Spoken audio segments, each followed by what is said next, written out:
Okay, so we know how you feel. Yeah. Well, Jack, you were going to say something.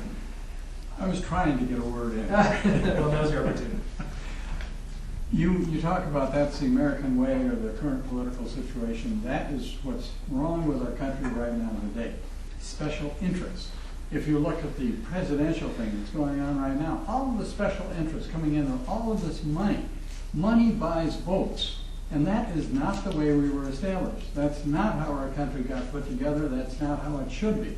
I get very upset about these endorsements and special activity. You owe them. If you get money from them, they own you, and you've got to listen. And to follow up on that, I don't blame anybody for seeking an endorsement. It's hard to say no, I don't want your help, and try to get elected on your own. It's very difficult to do that, but it is hard to say no when somebody's out there campaigning and giving you money. But on the same hand, it's also hard to say no sometimes to an individual who says, I've had people come up to me and say, how could you do this? I voted for you. Well, and I just say, then don't vote for me next time. They expect things, and that's human nature. They're going to have expectations when they support you by just even voting for you. So, is it the American way? Yeah, it has been, but I just don't think it should be part of this process. My campaign gang is sitting right there and right there. And I have a little white dog. And that is who is out campaigning for me.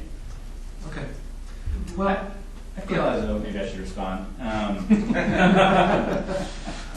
was going to go on, but go ahead. Yeah. Well, I think number one, when we're talking about money, I think as campaigners, most of us, and perhaps not all of us, but most of us raise money.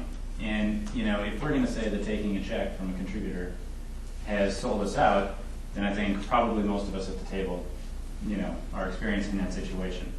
Now, I'll take campaign contributions from those organizations that endorse me, and I'll take them from individuals. I don't think that means I can't properly represent the citizens of the city. I also think that, we need, part of American history is also people organizing to get their interests heard. And any number of organizations do that. Business interests do that in the Chamber of Congress. Workers do that in labor unions. Environmental organizations do that. If they want to let their membership know that they believe these people will help fight for their cause, at least most of the time, I don't see a particular problem with that. I do see a problem when people have truly sold out and can't make decisions on their own. And I think those are decisions voters need to make. They need to make, take a look at counselors. If they feel some have done that, then it might be time for a change. If they feel that those of us at these tables who take endorsements are unable to make decisions for the best interests of the citizens of Duluth, of course that's a decision they need to make. But I will say I disagree with the basic theory that has been proposed by some of the other candidates here. Tony, let me just do one quick follow-up, because I remember when we went through the card check neutrality agreement, the leader of the Central Labor Body got up and said, listen, you folks who got our endorsement signed a card, pledged to support this. And this is simply a matter, he said, I'm not quoting him exactly, but he said something like this. So, simply, where are your votes? We endorsed you, you signed the card, vote. I thought that was rather arrogant. It was my personal opinion, but speak to that piece of it. It's hard for is it that strong? Well, I'll tell you, I was not at that meeting, so it's hard for me to respond Right. to what he may or may not have said. I know I have been endorsed by the Central Labor Body, and I did not sign anything for that endorsement. Okay, I fair did. enough. Good. Thank you. I would like to chime in on this because being new to this game, I always look at endorsements as a group of people who got together and interviewed the candidates and said, this is the one that we want to represent. And I was dumbfounded when I received emails from groups saying, you need to sign a contract for us to support you. And we'll give you money, we'll give you emails, we'll give you volunteers. And I can't do that. Now, I agree with Tony in many things that he's saying. You can be bought, or you can stand up for who you are and have the same philosophy. I understand that and respect that. At the same time, I think that's part of the solution, is you have to listen to the special interests. You have to listen to their comments. You have to answer their questions. You have to ask your own questions. And And based off of all that information, you have to sit back and research what is best for the community in our positions, rather than what is best for that group.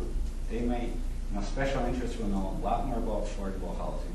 They'll know a lot more about environment concerns than I do. And Andy, can I add something to that? Sure. And I think it might be a technical thing, but I don't know if, when you talk about which candidates have signed something, I don't think it's always actually signing, but it's getting it for the review committee and saying, will you support car track neutrality? And I remember that meeting very well, and I know exactly what you're talking about. And I never said I would support it, and I didn't, so they didn't expect my vote. So it's not, actually signing something, but it's just promising something. And it's kind of like the chamber survey. The question number 1 or 2, if you're elected, will you ever vote to raise property taxes? Yes or no? I can't answer that yes or no. It's not a yes or no question. I don't complete the survey. I'm not a part of the survey. That's the way it goes. If I don't feel I'm going to do something that in my heart I think is right, I'm not going to do it. And that's what we need more of, I think. Well, and I will say that a lot of you had a problem with that question. Just to briefly wrap up, I spoke on card check, so I think you were there. Netland, what he said was 7 of you took it, therefore the vote should be 7-2, and it turned out to be 6-3, if you remember. Ness was the one who didn't go with it. They turned their back on him faster than you could say Ness, and that's the whole. They'll work twice as hard to get you out of that seat as they did to get you in, and that's the problem with endorsements. Okay, let's move on. Let's talk about